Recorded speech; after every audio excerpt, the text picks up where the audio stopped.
Good morning, everyone. As you probably know, I work very closely with computers. So today I would like to bring out a quite important topic that is phishing, P-H-I-S-H-I-N-G.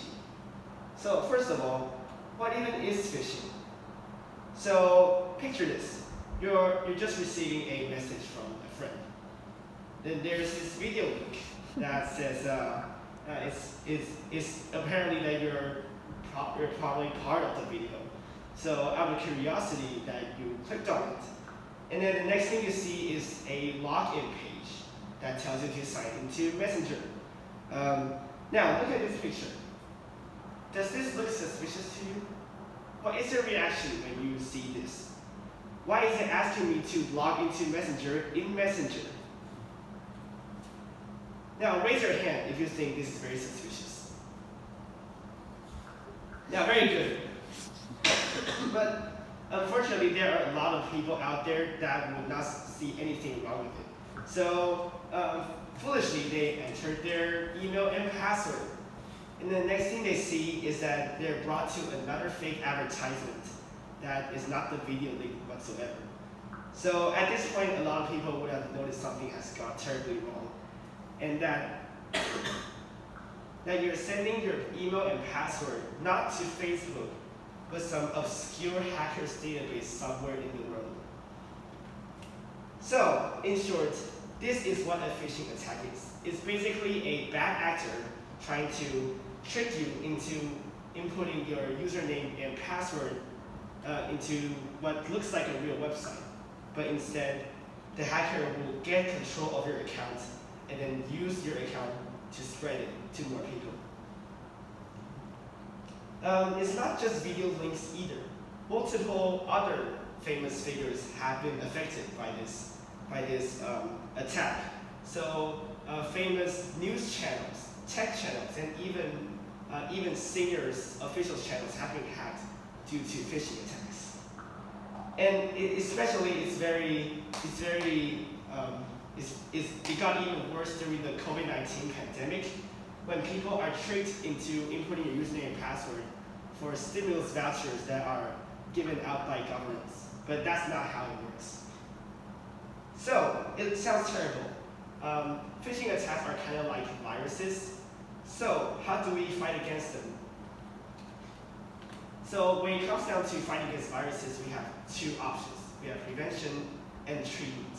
And the same goes with phishing attacks. So the first I want to talk about is prevention. How do you mitigate the risk of this?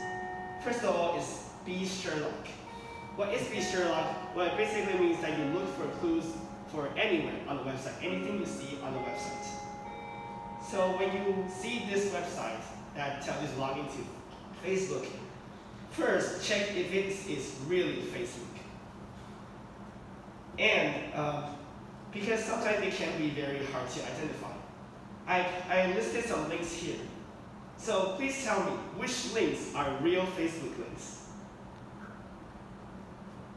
I'll give you a few seconds to guess. Because it can be really hard to guess, because the first two seems identical. But in fact, it is not. The second one has a Cyrillic alphabet A. It means it is the Russian equivalent of A. You see the A in Russian. So they can substitute a alphabet A for a Cyrillic alphabet like this, and you won't even notice it. It's not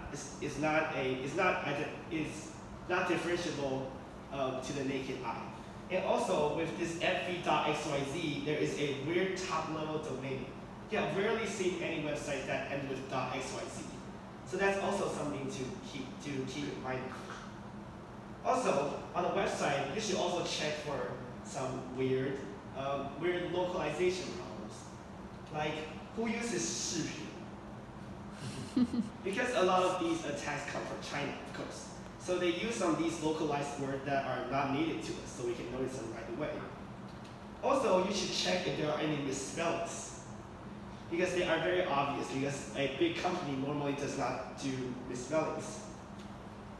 And also, if you have a very clear picture of how the login site should look, then you should know that something looks incredibly wrong. It's really natural to tell right away. Now, all of these is about prevention. But what about if you're already fallen into this kind of scam? How do you treat it? So this is all about treatment.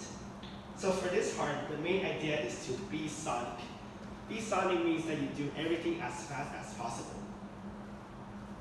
So first of all, and probably the most obvious one, is that if you use the same password across many websites, then once the password is compromised, that hacker will get access to all these sites.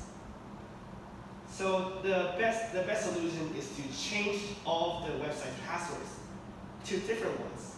So each have their own secure password. And to assist you, you can use a password manager.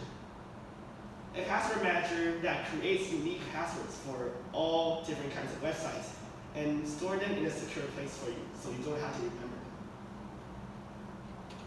Now also, there are multiple options to passwords. If you have your phone, so you can use your phone to sign in, or you use a security key that plugs into your computer, or you can use software locks that just eliminates the use of passwords. And also, this is a Google Authenticator app that you can install on your phone to create one-time verification codes for also as a sign-in option. So in short, fighting phishing attacks is like kind of like fighting viruses. So prevention and treatment are all very important as part of the process. And also, it's very good to maintain some good information security practices so that you don't fall into these kind of scams again. So just like a contagious virus, if you read through all of them, you're just gotten yourself a free vaccine for infinite immunity against phishing attacks. Thank you.